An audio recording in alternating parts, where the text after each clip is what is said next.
Затребуйте, послушайте. Не рікачіть, не родиться ніяк. Їдьте, що творкою розповідає. Те собранні хотіла. Далеко знамили, мані.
Tegul važiuoja, taigi doorstepas, neribok.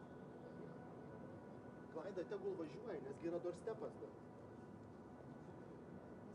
Tai nieko tokio čia, jeigu ministrai biški. Nieko tokio.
вчись, тут расщепляйтесь.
Good morning, everyone. I'm glad to be here for this very important meeting in preparation of the summit in The Hague.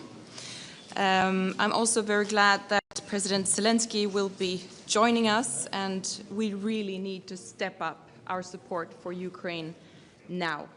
And we need to continue to weaken Russia. And I hear a lot of beautiful words from colleagues around saying that Ukrainians fight not only for their freedom, but also for ours. And it's time to also live up to those beautiful words. And we need to continue to strengthen NATO, and not least the European part of NATO, and therefore Sweden supports the proposal by the Secretary General Rutте for increased target for military spending, and Sweden will definitely do our part. Thank you very much. Thank you.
Thank you. Thank you. Thank you so much. Thank you. And yeah.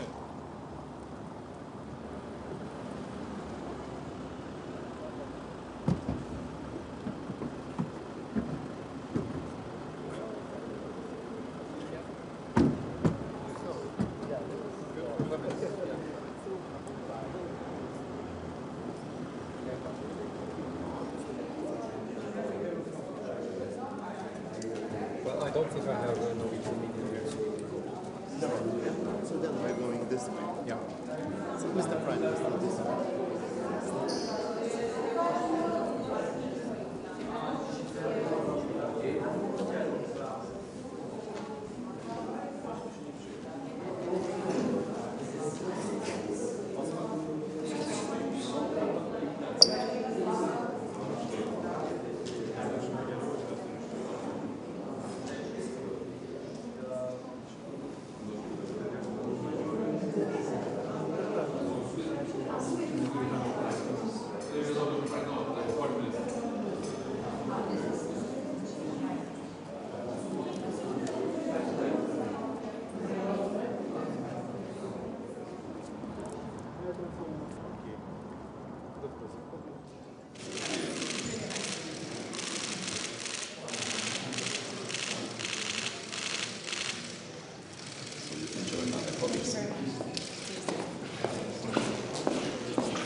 Morning. So once again, a very important meeting. Moving forward to the Hague summit in a few weeks from now, the most important thing is, of course, to rearm Europe. Russia is a threat to all of us, and therefore we need to strengthen our eastern flank. We need to help Ukraine as much as possible. And what we see now is Putin and Russia talking about peace during daytime, and at night they're still bumping in Kiev. So, of course, we have to push for a ceasefire still, but at the same time, we have to do what is needed on the battlefield in Ukraine so they can actually win this war. So a lot of important things on the table today.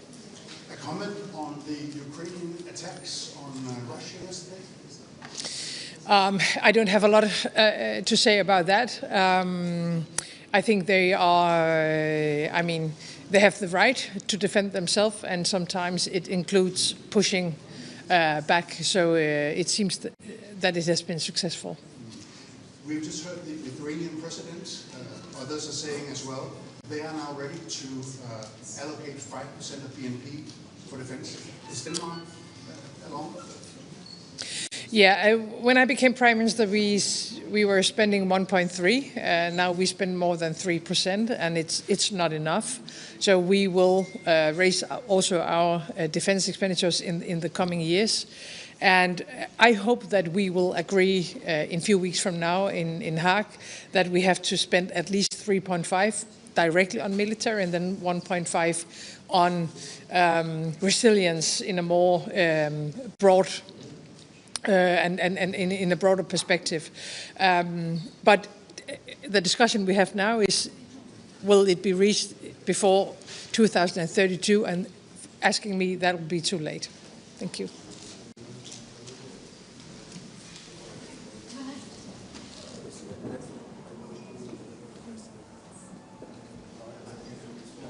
Hello, good morning to all of you.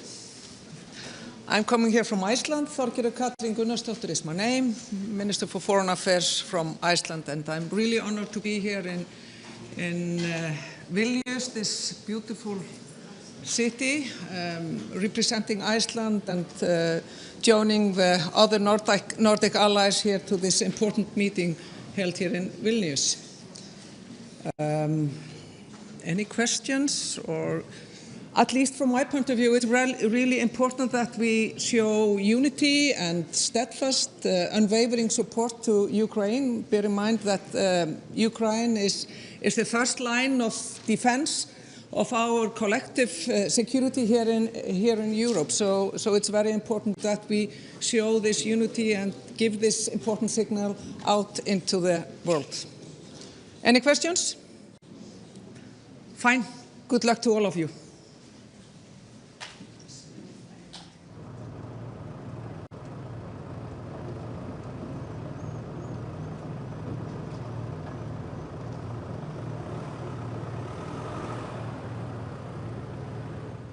Only a few words. I'm president of Slovakia. I have to say this meeting is very important because an important summit is ahead of us in Hague in a few days. And I have to say that I think also that in this critical moment, when we see the new geopolitics in the world, it is crucial that Europe will take more of its of a share of its own security within NATO, of course. So I fully support that we have to spend more, and we have to strengthen the European pillar within the NATO allies, and that's why Slovakia will support also the announced higher expenditures. That means 3.5 plus 1.5, and we have to speak about the speed and some flexibility, but in total Slovakia stands together with our allies. Thank you very much.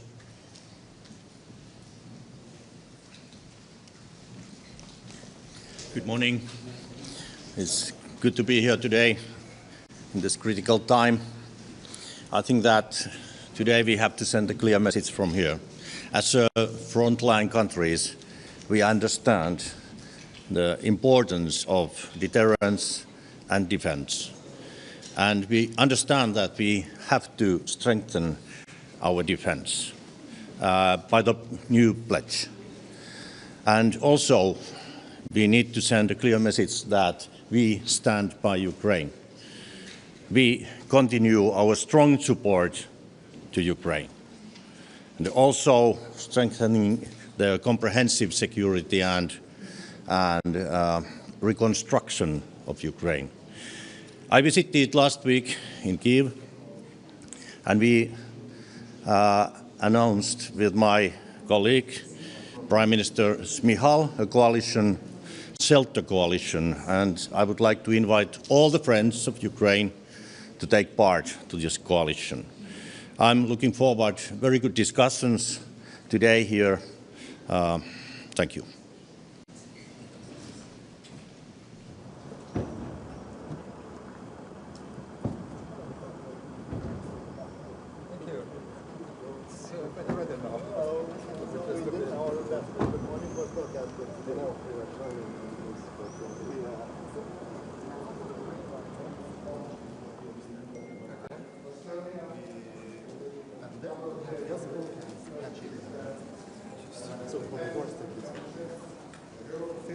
And we encourage also other countries to put more resources on defense. Because Estonia is next year going to allocate more than 5% already to our defense. And second is we should continue to support Ukraine, because peace, unfortunately, goes through a battlefield at this very moment. And we should also keep NATO door open to Ukraine for the future. Thank you.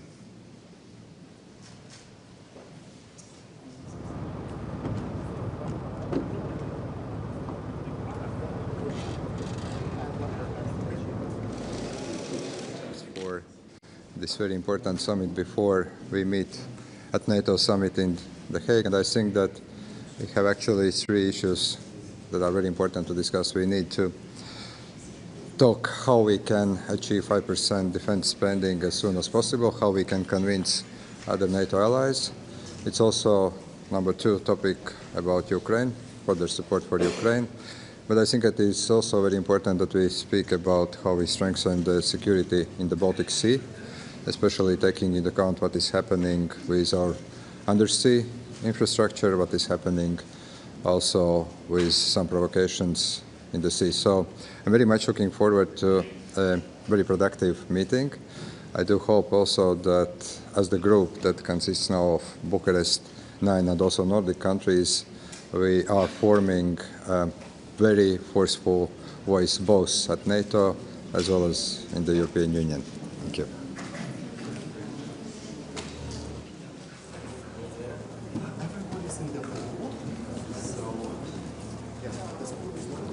Ladies and gentlemen, I would like just to express my gratitude for the meeting that we will have here in Vilnius, bringing together Bucharest 9 countries with all Nordic countries and Secretary General of NATO and President of Ukraine.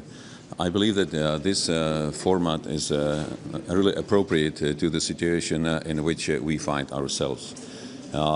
Our biggest concern will be how to fine-tune our messaging for the summit on deterrence and defense, defense spending, position on Russia, and continuation of our support to Ukraine. I believe our growing responsibility of Europe for security, not only in Ukraine, but generally in Europe, about gradual transition of responsibility from the United States to European countries. And I'm really grateful that we will have a short but very productive meeting. Thank you. Can you comment about presidential elections in Poland? Comment on? Presidential election in Poland. Well, I have congratulated the newly elected president, and I'm looking forward to having an opportunity to discuss with him our not only neighborly issues, but also approach to Russia, our approach to NATO. I believe that the trajectory of Poland vis-à-vis European institutions will see no change. Thank you.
short, yes.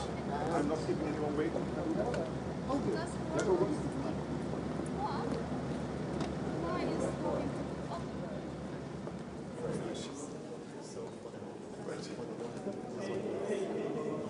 Hello.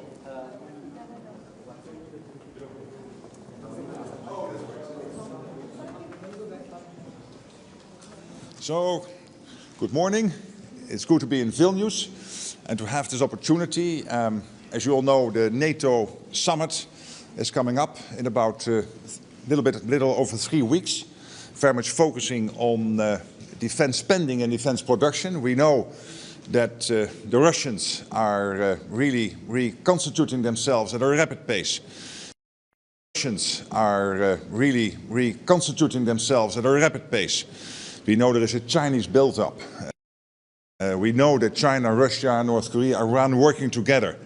And Russia being a long-term threat to NATO, it is really crucial that in The Hague, when it comes to spending, when it comes to industrial production, we take the necessary decisions. And of course, we will discuss Ukraine in The Hague, and also today making sure that Ukraine has what it needs to stay in the fight.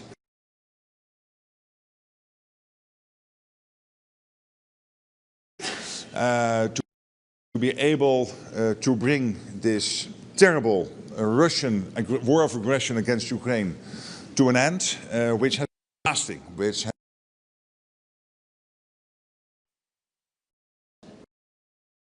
obviously, this is something we are discussing now amongst allies, so I'm not mentioning numbers now, but I can assure you this old 2% we agreed in 2014 is not nearly enough to reach all the capability targets we need to reach, to fill all the gaps we have in our defense system.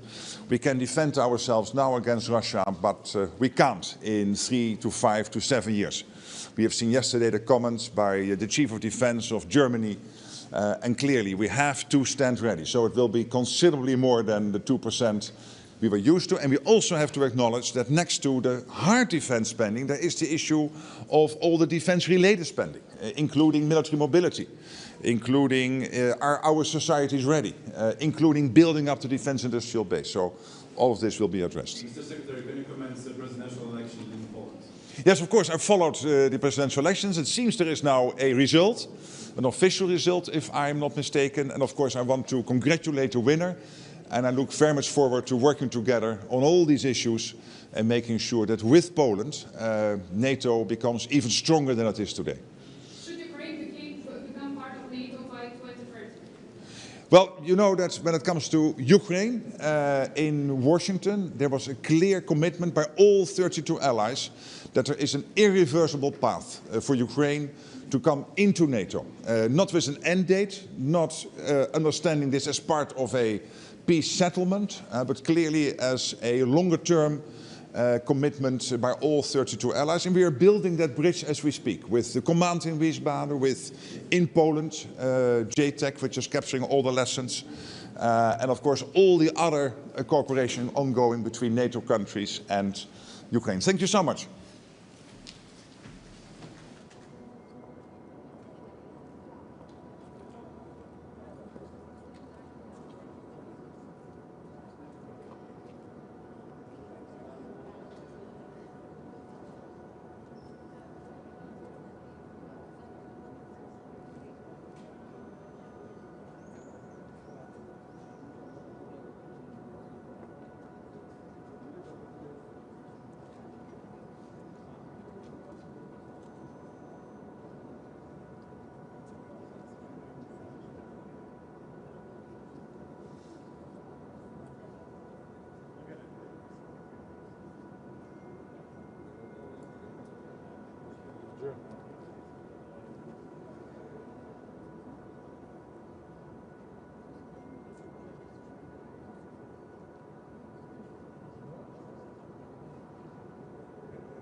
And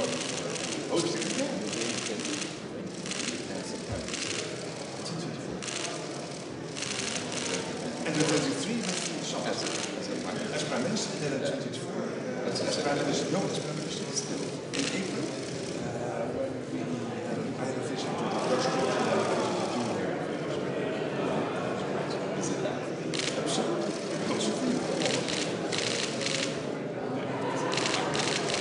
This is the Grand Duke Palace.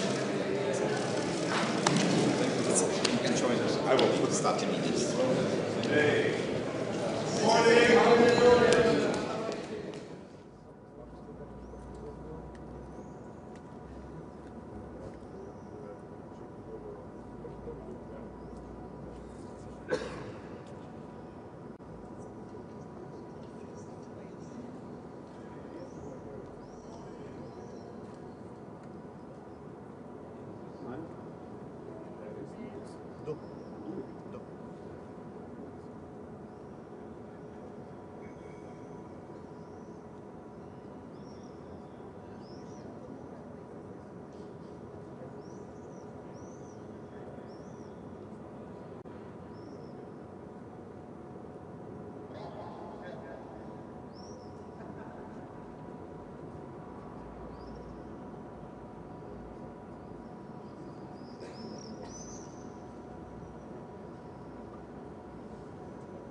Dzień dobry Państwu.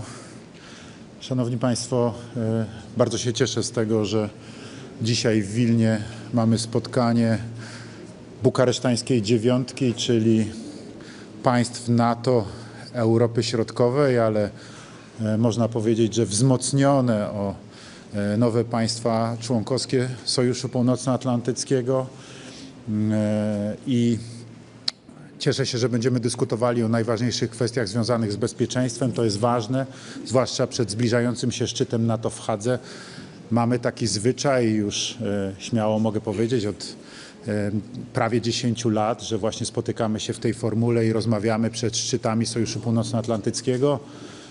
Wierzę w to, że w Hadze podejmiemy bardzo ważną decyzję podwyższającą w krajach NATO wydatki na obronność do ja proponowałem, żeby to było co najmniej 3% PKB krajów członkowskich, ale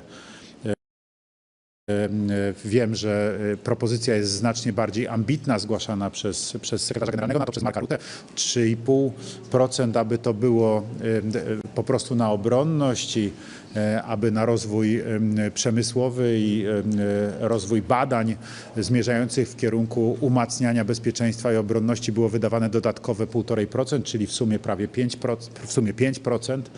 Jeżeli taka decyzja byłaby podjęta, byłbym z tego bardzo zadowolony. Polska w tej chwili wydaje, jak Państwo wiecie, 4,7% swojego PKB w tym roku na bezpieczeństwo i obronność, po to, żeby wzmocnić właśnie potencjał odstraszania i po to, żebyśmy nie zostali zaatakowani jako państwo członkowskie Sojuszu Północnoatlantyckiego przez nikogo, ale także po to, abyśmy w razie czego mogli nieść wsparcie tym, którzy zostaliby zaatakowani. Ja mam nadzieję, że całe NATO będzie prowadziło w tym zakresie skuteczną politykę i w efekcie umocnimy w ten sposób nasze bezpieczeństwo. O tym na pewno będziemy dzisiaj rozmawiali. Będziemy też rozmawiali o wsparciu dla Ukrainy. Będziemy rozmawiali o wszystkich ważnych dla nas sprawach. Także wyrażam satysfakcję i też dziękuję naszemu gospodarzowi, prezydentowi Litwy, Gitanasowi Nausedzie za zwołanie tego spotkania i za gościnne przyjęcie nas tutaj w Wilnie. Panie prezydencie, prosimy o wynik wyborów. Proszę Państwa, no, jak Państwo pewnie wiecie, dzisiaj za pomocą Platformy X już to była ta najszybsza możliwość. Dzisiaj rano złożyłem przede wszystkim podziękowania dla moich rodaków, którzy wzięli udział w wyborach. Ja apelowałem o to, prosiłem, nawet jeszcze wczoraj też prosiłem, kiedy sam oddałem głos, żeby się jeszcze zmobilizować, jeszcze iść do tych wyborów, żeby zapewnić jak największą frekwencję. Tak, frekwencja rzeczywiście bardzo wysoka, za co ogromnie dziękuję. Dziękuję wszystkim za oddanie głosu na swojego kandydata. To było bardzo ważne. Na każdego z kandydatów zostało oddanych ponad 10 milionów głosów. Bardzo za to dziękuję. 370 000 przewagi, jakie uzyskał według oficjalnych danych dr Karol Nawrocki, jak ogłosiła Państwowa Komisja Wyborcza, no dało mu to zwycięstwo. To jest bardzo istotna przewaga, to jest duże polskie miasto. Przewagi, można powiedzieć, w tych wyborach, więc to zwycięstwo jest bezdyskusyjnie jednoznaczne. Gratulowałem też i za pomocą Platformy X Karolowi Nawrockiemu. Ja mogę powiedzieć tak, cieszę się z tego, bo dla mnie to jest też, kiedy rozmawiamy tutaj w Wilnie, tuż przed szczytem bukaresztańskiej dziewiątki, a więc tak jak mówiłem przed momentem, tej środkowoeuropejskiej części Sojuszu Północnoatlantyckiego, to wsparcie Polaków dla Karola Nawrockiego, który zapowiadał i cały czas mówił, że będzie kontynuował de facto tą politykę, którą ja przejąłem od prezydenta Lecha Kaczyńskiego i realizowałem przez wszystkie te lata.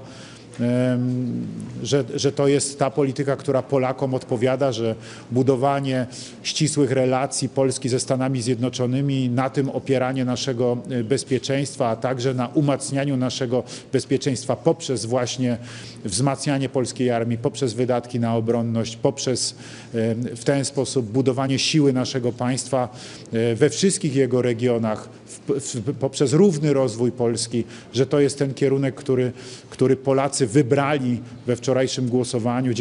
Dziękuję za to ogromnie i bardzo się z tego cieszę. Wierzę w to, że ta dobra polityka będzie kontynuowana, właśnie budowania sojuszy, właśnie też rozwijania relacji tutaj w naszej części Europy poprzez udział w inicjatywie Trójmorza polskiego nowego prezydenta, poprzez udział w posiedzeniach bukaresztańskiej dziewiątki nowego polskiego prezydenta, poprzez umacnianie tych relacji międzynarodowych i kontynuowanie tych wszystkich więzi, które udało się przez te ostatnie 10 lat stworzyć, także dzięki mojemu działaniu.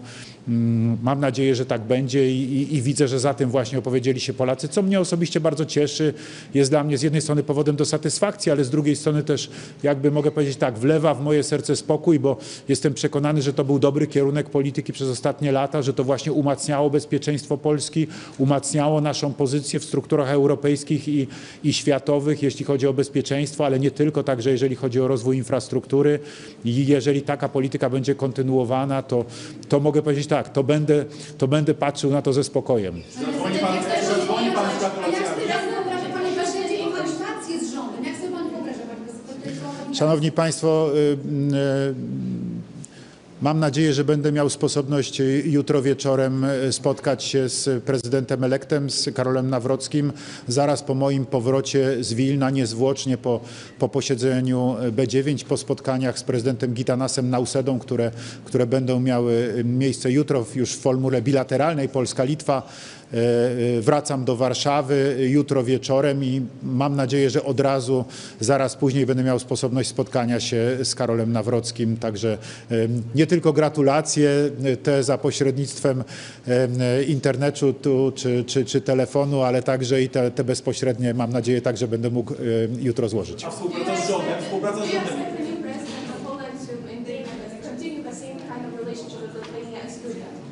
I hope so.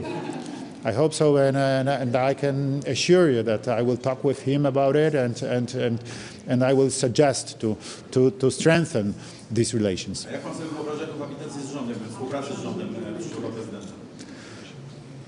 No to już oczywiście będą decyzje przyszłego prezydenta, ale to także będą decyzje rządu, czy rząd będzie chciał dobrze współpracować z prezydentem. Mam nadzieję, że dla premiera Tuska i rządu to także jest jednoznaczny sygnał ze strony Polaków, że oczekują takiej polityki jednak mimo wszystko w swojej większości, jaką proponuje prezydent elekt, jaką zaproponował i głosił w czasie kampanii wyborczej Karol Nawrocki. Dziękuję bardzo.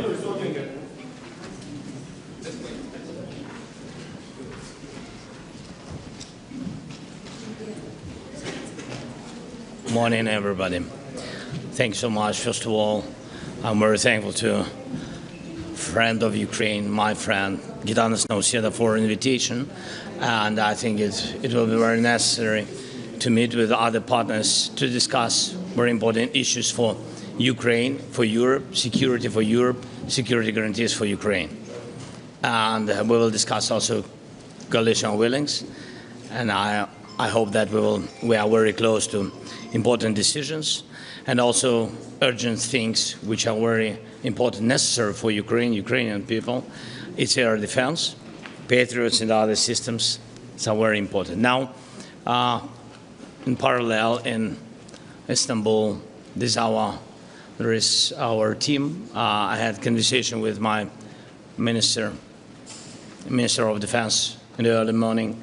So they are preparing for a meeting. I'm not sure that Russians will be ready for some productive meetings, but we always have to count on some decisions. For us, very important is ceasefire, unconditional, of course, ceasefire, and humanitarian issues as to bring back adopted children, and of course, exchange of warriors, and to do everything for other prisoners, civilian prisoners, and journalists, political prisoners. So it's very important to get them all whole.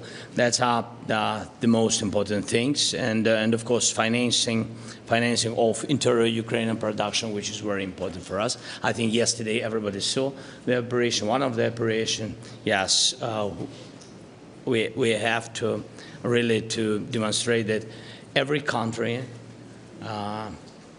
is ready to defend sovereignty and territorial integrity, and Ukraine is, I think, a very strong example for everybody, and that's why we need support of our European partners and American partners, because now to strengthen Ukraine is meant to strengthen the front line of Europe.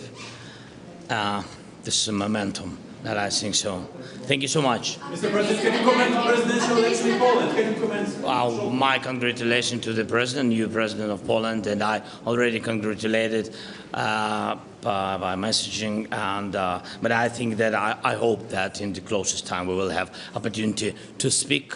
And Poland is our big friend and strong neighbor, and we respect the voting and of course voting of Polish people, and my congratulations to the new president and to all the Polish people. Thank you so much. After recent attack on Russian aviation, what do you do? You will see everything.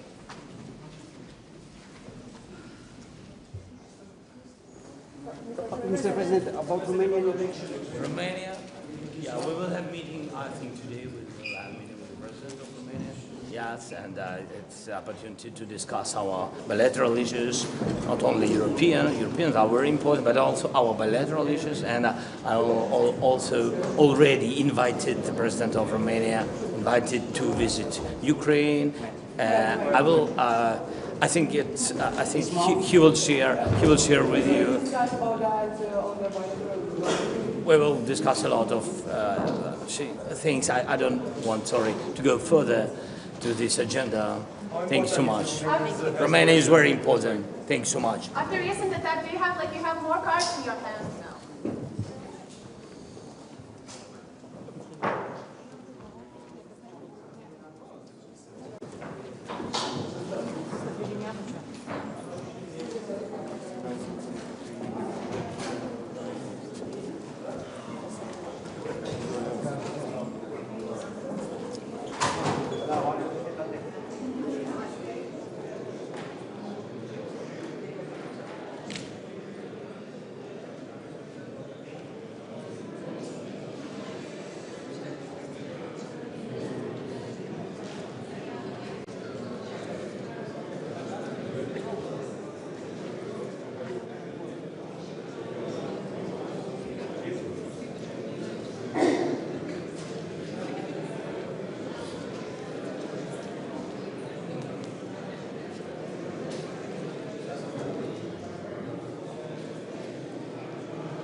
Я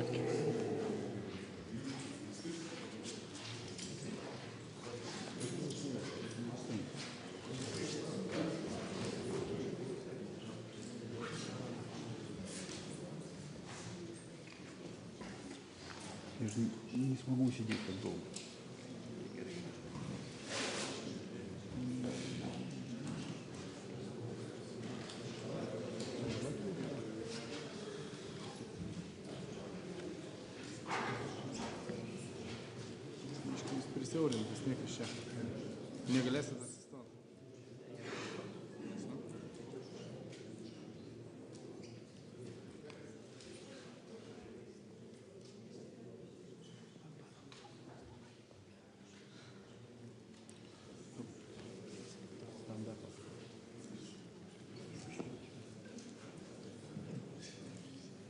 For us, it's very important not to move away from it.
colleagues, dear guests, and most importantly, dear friends.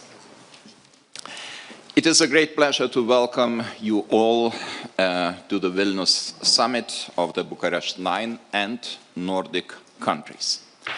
Today we are celebrating the 10th anniversary of the Bucharest 9 format. I would like to use this opportunity to congratulate and express my gratitude to the presidents of Romania and Poland, the two founding countries of this initiative. I would also like to extend the special congratulations to the newly elected president of Romania, Nicu Șordan, who has joined us today only, as you said, 1 week after your inauguration. Welcome. Over time, we have seen the Bucharest 9 became an essential link that brings the region countries closer together.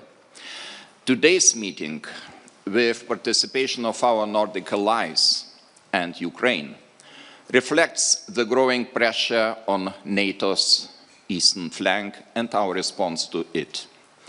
Our response is to widen and deepen the cooperation on security and defense from far north and to the Baltic Sea and to the Black Sea.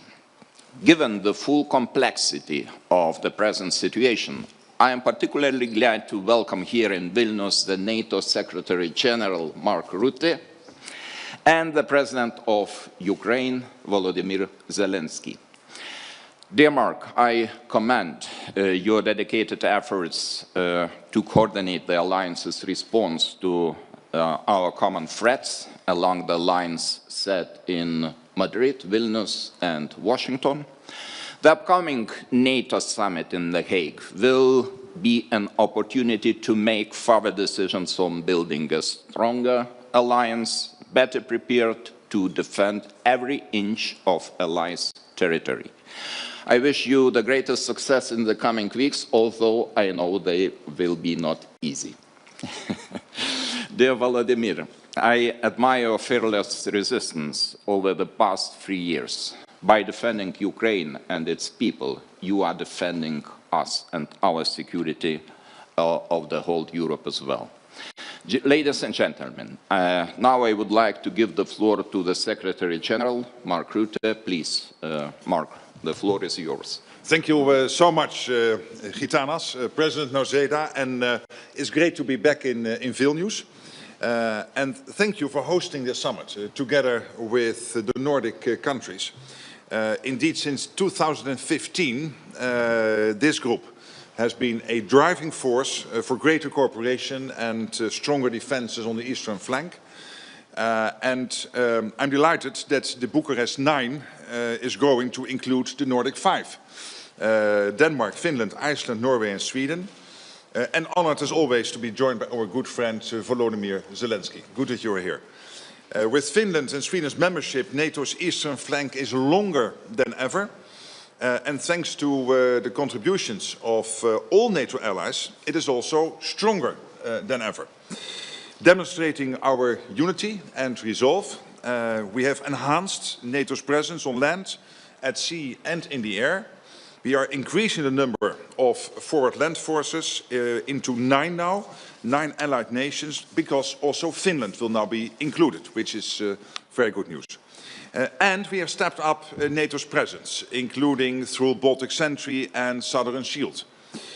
And I think this we all know, this matters more than ever, given the very real threat from a rapidly rearming Russia, which allies in this region know all too well. Our discussions today come at a crucial time. Later this week, indeed, NATO defense ministers will first meet in Brussels to agree ambitious new capability targets linked directly to our defense plans. These targets set out what forces and capabilities every ally needs to provide to keep our deterrence and defense strong and our 1 billion people safe. To do that, it is clear that allies need to spend much more than we are doing now. And that is why ramping up defense spending and production will be at the top of our agenda for the summit in The Hague, which will take place in just over 3 weeks.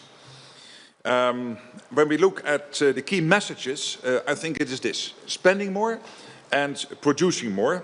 So NATO needs allies to zero in now and deliver on the elements that increase our warfighting readiness so that we can better deter and defend. And I'm grateful to allies in this region for leading the way.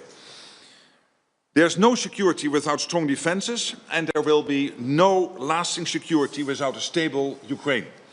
So we continue to support efforts to bring this brutal war to an end and help Ukraine defend itself today and deter aggression in the future. And this will be on the table also this week when we meet with the Ukraine Defense Contact Group chaired by Germany and the United Kingdom on Wednesday. So, dear friends, a lot to do to prepare for a successful summit.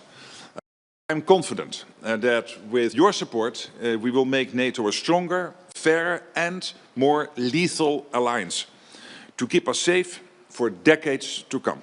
So thank you again for your hospitality, and I look forward to our discussions. Thank you, Mark. And now I would like to address President Zelensky. Volodymyr, the floor is yours.